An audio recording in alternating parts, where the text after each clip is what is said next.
이 시간 주신 주의 말씀은 마태복음 26장 36절에서 45절까지의 말씀이 되겠습니다. 우리 한 절씩 보시고 마지막 절은 같이 보시겠습니다. 이에 예수께서 제자들과 함께 겟세마네라 하는 곳에 이르러 제자들에게 이르시되 내가 저기 가서 기도할 동안에 너희는 여기 앉아 있으라 하시고 베드로와 세베대의 두 아들을 데리고 가실새 고민하고 슬퍼하사 이에 말씀하시되 내 마음이 매우 고민하여 죽게 되었으니 너희는 여기 머물러 나와 함께 깨어 있으라 하시고 조금 나아가사 얼굴을 땅에 대시고 엎드려 기도하여 이르시되 내 아버지여 만일 할만하시거든 이 잔을 내게서 지나가게 하옵소서. 그러나 나의 원대로 마으시옵고 아버지의 원대로 하옵소서 하시고 제자들에게 오사 그 자는 것을 보시고 베드로에게 말씀하시되 너희가 나와 함께 한 시간도 이렇게 깨어 있을 수 없더냐. 시험에 들지 않게 깨어 기도하라.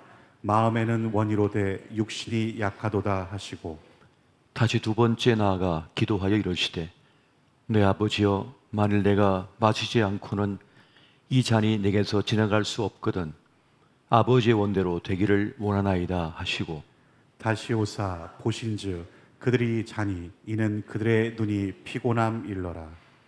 또 그들을 두시고 나아가 세 번째 같은 말씀으로 기도하신 후 이에 제자들에게 오사 이르시되 이제는 자고 쉬라. 보라 때가 가까이 왔으니 인자가 죄인의 손에 팔리느니라. 아멘.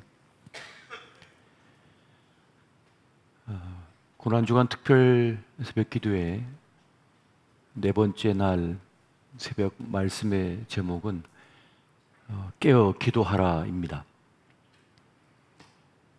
우리 예수님께서는 기도의 삶을 사셨고 기도의 강물 속에 뛰어든 그런 삶을 살아가셨습니다.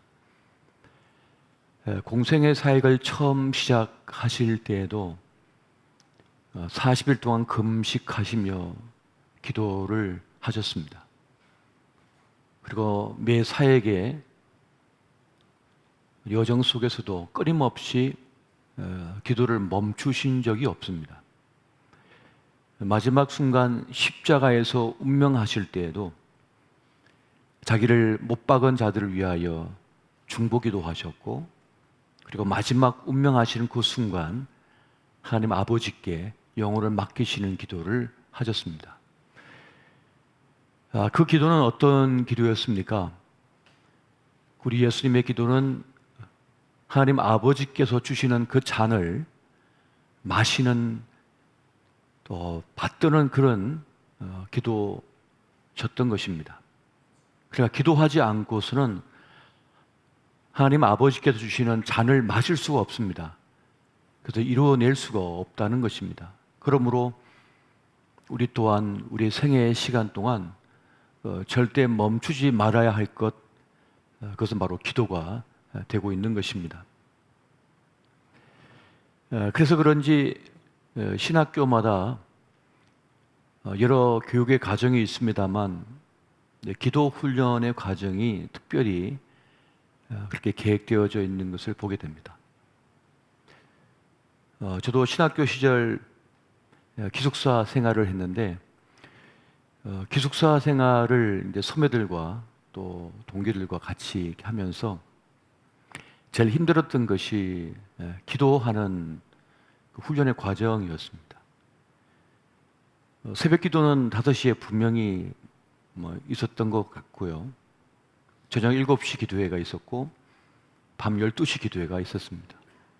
하루에 3번 기도회가 있었는데 그걸 참여를 했어야 돼요. 출석을 체크하고 빠지면 나중에 기숙사에서 나온 짬밥 청소를 해야 합니다. 그 음식물 찌꺼기가 큰 통으로 나와잖아요. 그럼 냄새가 얼마나 많이 나는지 모릅니다. 그런 거 치울 때 그걸 하게 했어요. 그렇게 피곤함에도 불구하고 저녁 7시, 밤 12시, 그리고 새벽 5시 그렇게 기도 훈련을 시키고 또 한 달에 한 번은 또 산기도를 들어갔습니다. 봉고차를 타고 저 북한산 기슭에 올라가 가지고 각자 후레쉬 하나 들고 돗자리 하나 들고 들어가 가지고 몇 시까지 기도하고 나오라. 이제 그러면은 한 3시간, 4시간 기도 시간을 주면 그 산기슭 어딘가에 들어가서 이제 소나무를 붙잡고 하나 뽑고 나오겠다고 이제 그렇게 기도하는데 아무리 얇은 걸 붙잡아도요 안 뽑혀요. 소나무가 이 생명이 얼마나 질긴지 내가 뽑힐 지경입니다. 절대 안 뽑히더라고요. 꺾어서 나오든지 해야지 안 뽑혀요 소나무가. 네, 그렇게 기도하고 했던 기억이 납니다. 하루에 5번씩 기도하는 무슬림들에 비하면 사실 약하죠. 무슬림들은 자기 가게를 하고 있는 중에도 그 손님이 오고 있는 중에도 그냥 기도 시간이 되면 돗자리 깔아놓고는 그렇게 메카를 향해서 절을 합니다. 그렇게 기도를 해요. 손님이 왔든지 말든지. 그리고 기도 끝나면 그제서야 손님을 맞이하는 그런 모습을 본 적이 있습니다. 시간을 정해놓고 기도하는 것이 이 성무일도라고들 하는데요.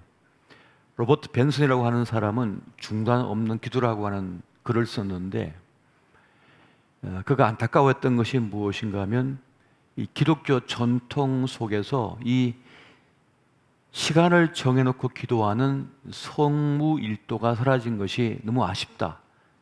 그런 주장을 그가 하고 있는 것을 보게 됩니다. 수영하는 사람이 수영하는 중간중간에 뭘 합니까? 숨을 쉬죠. 숨을 쉬어만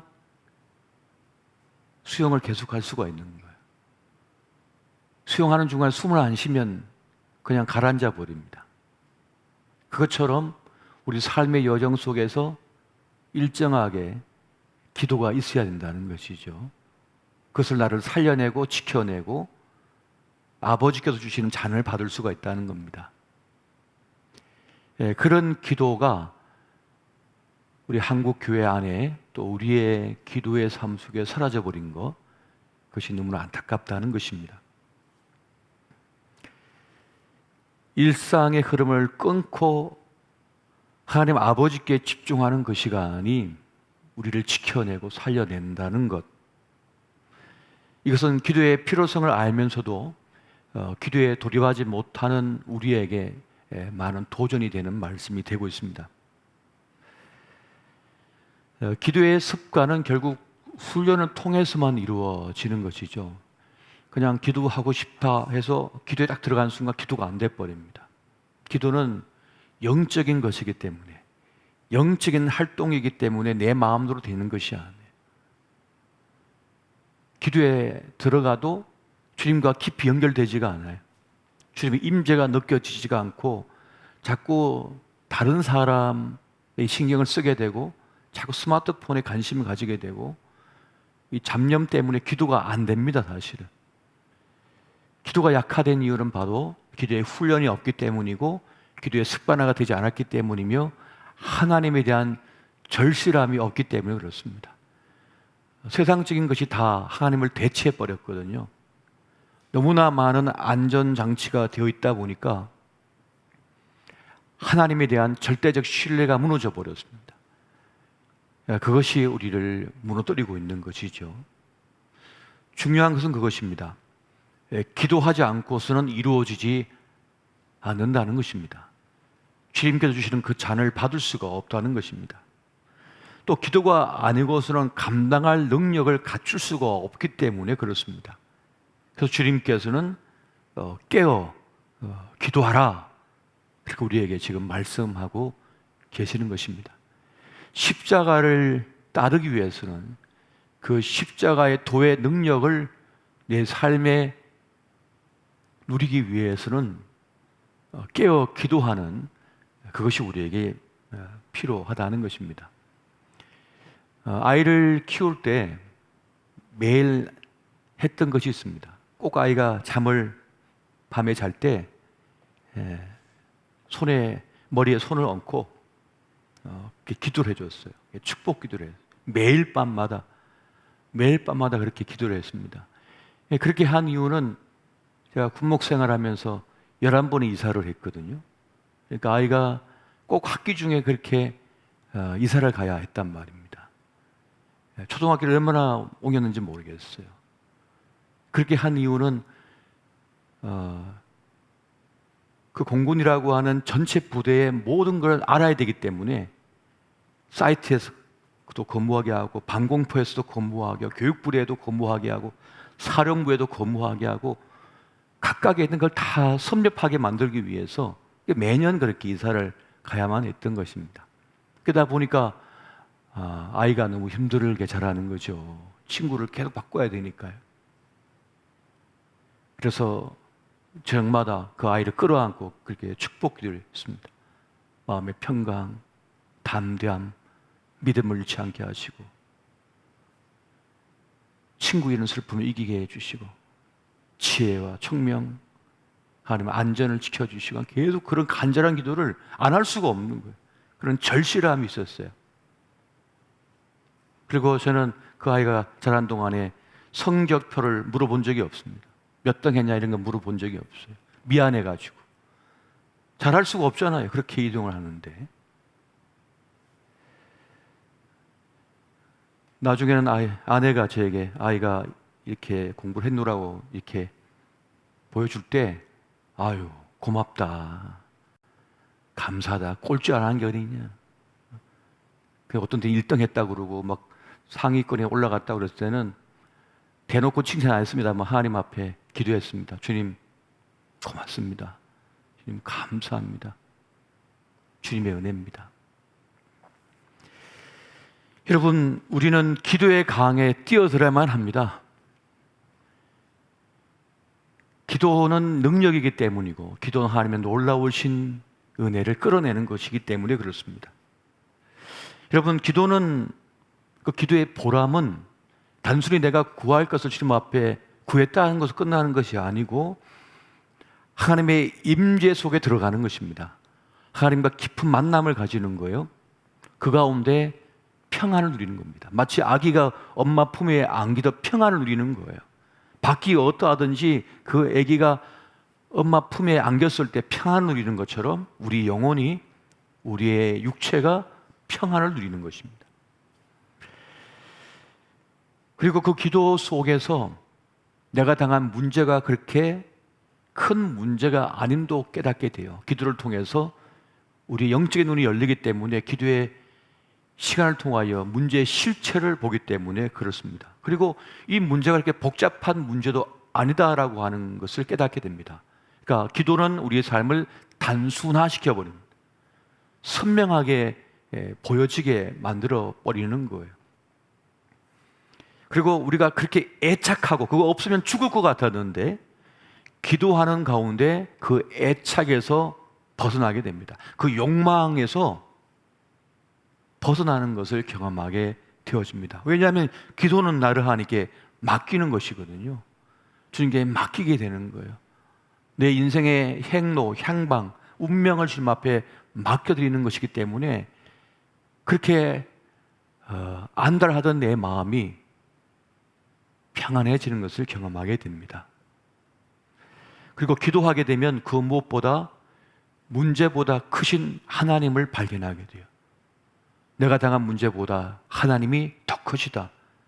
하나님은 더 위대하시다. 그러므로 하나님께서는 해결하여 주실 것이다. 새롭게 하여 주실 것이다. 기도하면 내가 놓쳐버린 것, 내가 잃어버린 것에 대해서 주님께서 답을 주십니다. 그리고 그 기도 속에서 그래서 그랬구나. 그것을 끝까지 거머쥐고 있었다면, 그 길을 갔었다면, 또 그 일이 이루어졌다면 나에게 도리어 손해가 되고 나에게 문제가 되고 아픔이 될 걸 아시니까 주님께서는 이 작은 아픔을 통하여 더 큰 아픔을 미리 방지하셨구나. 굳이 그 길을 가지 않게 만드셨구나 하는 것을 깨닫게 돼요. 주님은 우리의 그릇을 알거든요. 사람은 자기 그릇을 잘 모를 때가 있어요. 나는 어마어마하게 큰 그릇이라고 생각해요. 나는 이 태산을, 이 세상을 다 끌어안을 수 있는 사람이라고 생각해요. 근데 그렇지 않습니다. 우리에게 있는 권력의 힘이 있잖아요. 들 수 있는 무게가 있고 들 수 없는 무게가 있습니다. 들 수 없는 무게를 안겨주면요, 뼈가 부러져 버립니다. 관절이 빠져버려요. 감당을 못해요. 그것처럼 어떤 문제는 내 마음의 그릇이 감당을 못해요. 내 마음의 그릇이 깨져버려요. 부서져 버려요. 그러면 너무 큰 상처와 아픔 속에 평생을 살아가야만 됩니다. 그래서 주님께서는 우리의 각자 그릇에 따라서, 우리의 마음 밭에 따라서 필요한 만큼의 슬픔도 어려움도 주시는 것을 보게 됩니다. 기도를 통해서 그것을 깨닫게 되는 것이지요. 그래서 다 못 이뤘다고 해서, 다 가지지 못하게 해서, 그게 빠져나가고 잃어버렸다고 해서 너무 슬퍼하지 말라는 것을 주님께서는 말씀하시는 것입니다. 그렇게 지금 현실을 벗어나서 더 큰 세계를 보게 하는 것, 그것이 바로 기도인 것입니다. 그래서 우리 주님께서는 제자들에게 기도하라고 3번이나 내려와 보셨는데 3번이나 다 자고 있더라는 것입니다. 그래서 그 제자들이 그 십자가의 길에서 부끄러운 모습을 보였던 거예요. 여러분, 기도하면, 기도에 뛰어들면, 기도의 강물에 뛰어들면 하나님의 현존을 느끼게 됩니다. 하나님의 임재를 경험하게 돼요. 인력처럼 끌어당기는 죄의 그 힘을 이겨내게 돼요.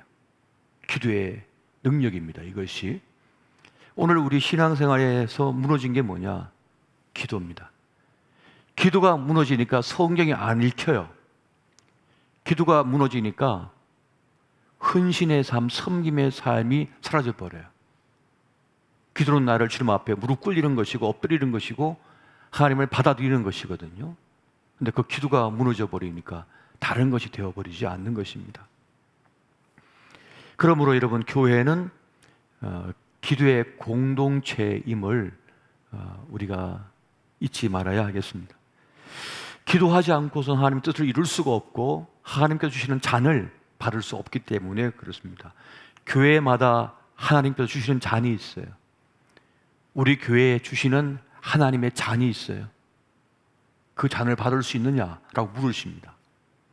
근데 그 잔을 받을 수 있는 게 뭡니까? 기도인 것입니다. 그 뜻을 받드는 것이 바로 기도인 것입니다. 그래서 주님께서는 매일매일 기도하셨던 것이에요. 매일매일 기도의 자리로 들어가셨던 거예요. 아무리 바쁘셨어도 기도의 자리로 들어가셨던 거예요. 절대로 그것을 포기하지 않으셨고 양보하지 않으셨음을 우리가 발견하게 되는 것입니다. 전에 제가 예수원에 기도하러 들어간 적이 있습니다. 무척 어려운 일을 만나서 정말 조용히 주님과 만나고 싶어서 예수원에 들어갔어요. 금식을 시작하고 들어갔는데요. 사람이 그런 게 있어요. 금식기도 한다 그러면 배가 더 고파요. 더 사람이 처져요. 평소에 다이어트 한다고 단식할 때는요, 별로 안 느껴지거든요. 근데 금식 기도한다고 선포하는 그 순간부터 한 10분 지나면 배가 고프기 시작해요. 온몸이 작동을 해가지고. 그 비둘기 열차를 타고 여러분 태백 산맥에 들어가는 그 열차 타고 들어가는데요. 그 문제 때문에, 배고픔 때문에 얼굴이 시큼해져 갖고 들어갔는데 대천덕 신부님을 만나고 싶어서, 알릴 토레이 신부님을 만나고 싶었는데 성공의 신부님이시죠. 딱 도착한 순간 그분이 이제 공항에 가려고 그 사모님하고 이제 성형철 타려고 이제 서서 사람들이 인사를 나누고 있는 거예요. 그러니까 저도 가서 제가 상담하러 왔다 했더니 지금 이제 공항에 가야 된다고. 그래가지고 그걸 못하고 그냥 악수만 하고 인사만 하고 떠나셨는데 이게 마지막이에요. 그분이 그렇게 쏟쳐나셨어요. 그 이후에. 그렇게 거기서 한 일주일 그 눈 덮인 태백 산맥에 들어가서 기도를 했습니다. 참 너무 깊은 기도의 시간이었는데 너무 좋았어요. 세상과 단절된 채 들어간 기도. 그 고독 속에 만나는 기도 가운데 은혜가 있었어요. 주님께서 그런 말씀을 하셨잖아요. 내 집은 만민이 기도한 집이라 일컬음을 받을 것을 너희가 강도의 구려를 만들었도다. 강도의 소굴을 만들었도다.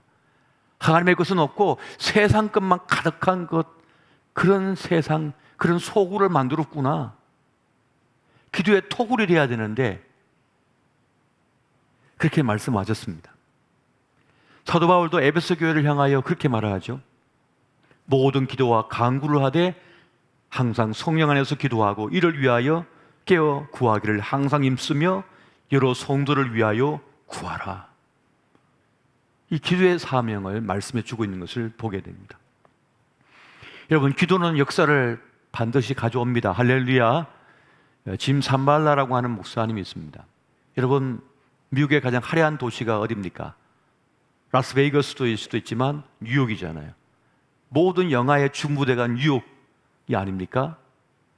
그 뉴욕 브루클린은 매우 험한 지역입니다. 마약과 총기와 그리고 온갖 폭력이 난무하는 곳이잖아요. 알코올 중독자도 늘 가득한 곳. 그런데 거기에 한 젊은 목회자가 창고를 빌려서 교회를 이어갑니다. 시작합니다. 세상에 상처 입은 그런 마약 중독자, 알코올 중독자, 그들이 이제 찾아와서 예배에 참석해요. 그리고 기도회를 해요. 하요 기도 모임을 했다고 해요. 사람들이 여기서 며칠을 견딜까 싶은데 끊임없이 모여 기도하고 또 기도하는 가운데 사람들이 끝없이 모여들기 시작합니다. 7시 기도 모임에 5시부터 모여들기 시작한 사람들은 12시간 넘어도 집에 들어가지 않습니다. 계속해서 기도하는 거죠. 여러분, 뉴욕 브루클린에 철야 기도가 이루어지고 있었던 거예요. 그렇게 브루클린에 대부흥이 일어났습니다. 지금은 1만 명이 넘는 교회가 되었어요. 브루클린 태버네클 교회의 이야기입니다. 한 사람의 기도의 헌신, 눈물의 기도, 그 기도의 열망은 놀라운 하나님의 역사와 비전을 끌어내고 그것을 바꿔버립니다. 여러분, 기도하면 상황이 바뀌든지 문제가 바뀌든지 내가 바뀌어버려요. 기도는 무언가 변화를 가져오는 능력을 갖고 있는 거예요.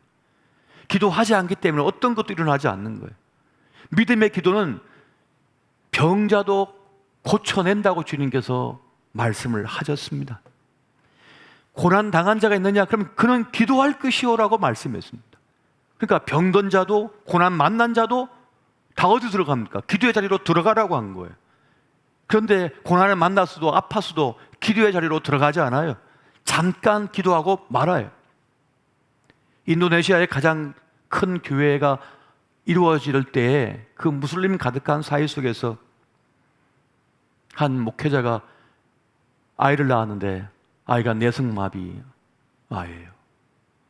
근데 그 아이를 낳으니까 무슬림들이 조롱하는 거예요. 비웃는 거예요. 봐라, 이 무슬림 지역에 감히 교회를 세워. 조롱과 비난과 웃음소리가 가득했어요. 그런데 성령께서 그에게 기도하라. 기도하라. 그때부터 이 목사님과 그 아내는 그 아이를 붙들고 3년 내내 기도했답니다. 하루 엔종을 기도하는 거예요. 이틀, 사흘, 1년, 2년, 3년 넘어가는 그 과정 속에서 아이에게 변화가 일어나기 시작합니다. 아이가 어느 날 똑똑히 아빠를 보고 아빠 하면서 말을 하기 시작하면서 지금은 진짜 멀쩡하게 자라나가지고 그 사회에서 가장 큰 기독교 서점을 운영하는 그런 경영자가 됐어요. 조영경 목사님이 늘 인도네시아 가서 자랑하고 하는 게 바로 그 교회예요. 거기 가서 늘 집회를 해요. 그때 그랬답니다.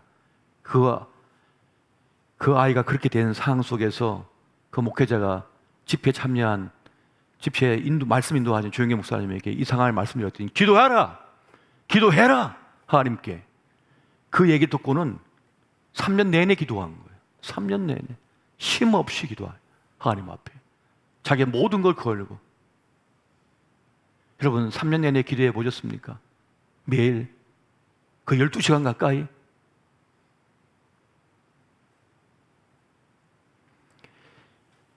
여러분 기도하면 하나님께서 상황을 바꾸어 주시든지 나를 바꾸어 주시든지 변화를 가져오고 우리 삶에 새로운 전환기를 가져다 주시는 놀라운 역사를 선물로 주십니다. 여러분 기도를 절대로 소홀히 여기지 마시고 기도 한번 해보십시오. 기도는 하나님을 전적으로 구하는 것입니다.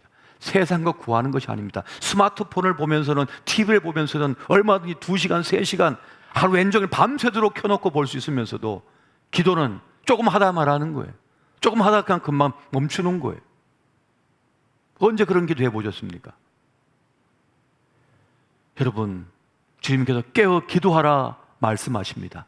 다시 기도의 영성을 해보고 하시고 기도함으로 나아가 하늘을 내 삶의 현실 속에 가져오는 그러한 영광 누리시기를 예수 이름으로 축원드립니다. 우리 이 시간 함께 이